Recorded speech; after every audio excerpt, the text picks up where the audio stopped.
Yo, what it do, YouTube? It's your boy Boot Duca back in the building, bringing y'all another upload. And this one here is another prison story, number 2. Something I know I should have probably been uploaded probably at least a week ago. So sorry about that. And what I got for y'all today, in the background it is a little Ratchet and Clank ripped apart. And it's a little bit of Returnal, so that's just for your viewing pleasure only. I hope y'all enjoy it. So let's get into the subject at hand, which is 5 inmates escaping from prison. Well, not escaping, but sneaking out of prison, trying to sneak back in. Now, this is facts, all right? I know these dudes. I know 2 of them personally. The other 3, I got to know while we were incarcerated. But everything I'm finna tell y'all is 110% facts. Like, my guys can vouch for this. Facts, alright? So, this was in Terre Haute Camp in Indiana, which is where I believe the Ku Klux Klan originated, if I'm not mistaken. A lot of people don't know that, you know. And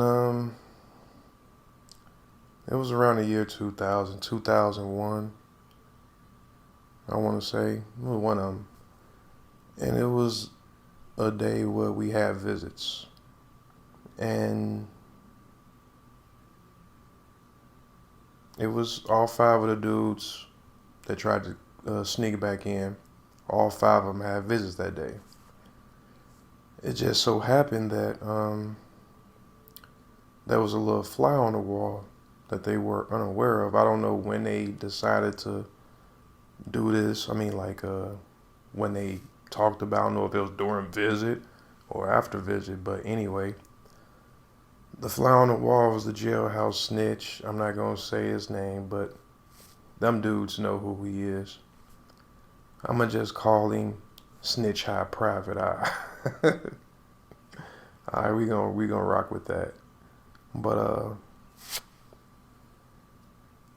the dudes end up making their move.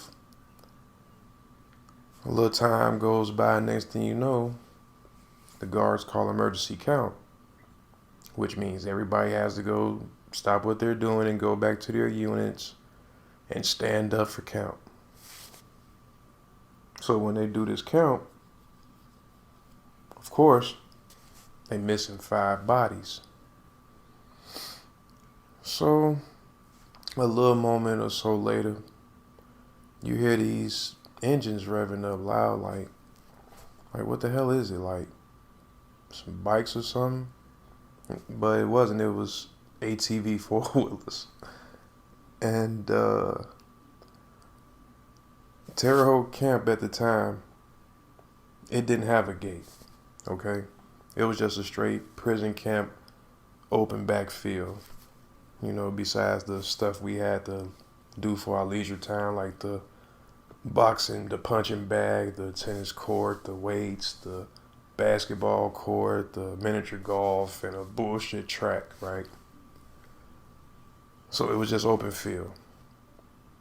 And I believe maybe at least 2 or 3 dudes left while I was there, but like I said, that's another story.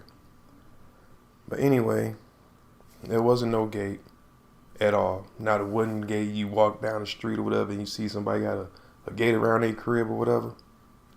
It wasn't the case. Wasn't nothing there. So they go back there with these ATV 4-wheelers. And you can see them in the distance because it was dark. And you see the lights. Like it's like they doing donuts and shit. I'm like, what the hell? The whole time they was chasing 3 of the 5 dudes. And they were the youngest 3 out of the group, right? And after a few minutes or so, they rallied them up and took them across the street to the USP, which is United States Penitentiary.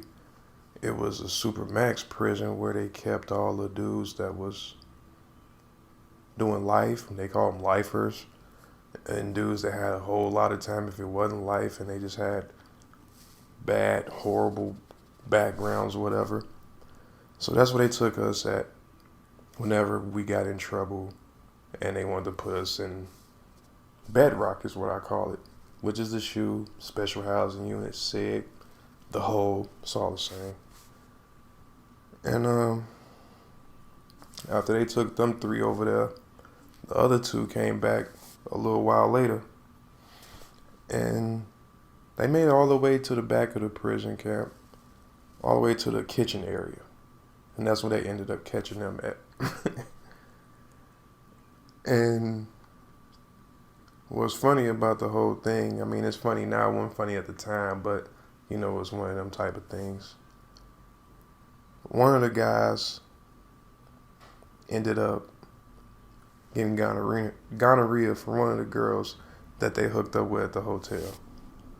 Which I forgot to tell y'all what they did, but they used to make these runs, sneak out and go to the hotel and go, you know what I'm saying, get it in with some girls and come on back. Shoes and CD players. And at the time, you gotta remember, it's 2000, 2001. It wasn't too many, if I'm not mistaken, MP3 players or whatever out there. So I got an eyelash and it's bothering the hell out of me. But dude ended up getting burnt by one of the chicks. Funny as hell, right? I can't make this shit up. This is all 110% facts. So after they put them all across the street in the hole, they ended up shipping them to a higher institution, which is, I want to say, was cool for them. They lost 54 good days worth of your time, and in federal prison, you can't get it back.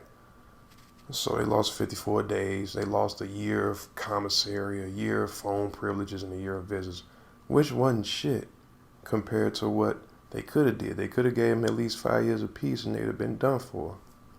But you know, they came out on top, if you ask me. 54 days, they'd be cool.